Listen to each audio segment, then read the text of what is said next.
come here and support what we do to help remember and recognize. You guys know how one of these works?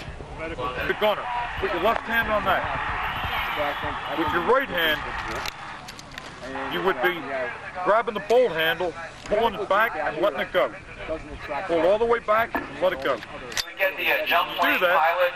This thing would grab a shell. I would be starting on the tab there. Report to your aircraft. Extractor, The Dauntless needs grab a to shell, here, and we don't want to blow pull it out your of the airplane over. disintegrating link, chamber.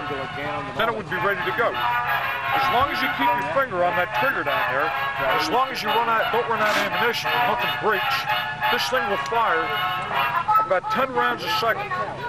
What it does is, this is going back and forth. See the crack in the top there?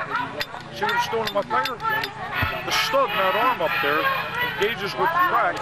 So as that's going back and forth, it's grabbing that, moving it back and forth. This claw is grabbing each individual shell and feeding them through. This happens 10 times a second, 600 rounds a minute, or 550 anyway, which is hopefully enough to keep the bad guys' heads down until your air support gets in. So if any of them Al-Qaeda's come to call, now that you're qualified, you come around and help me hold them off.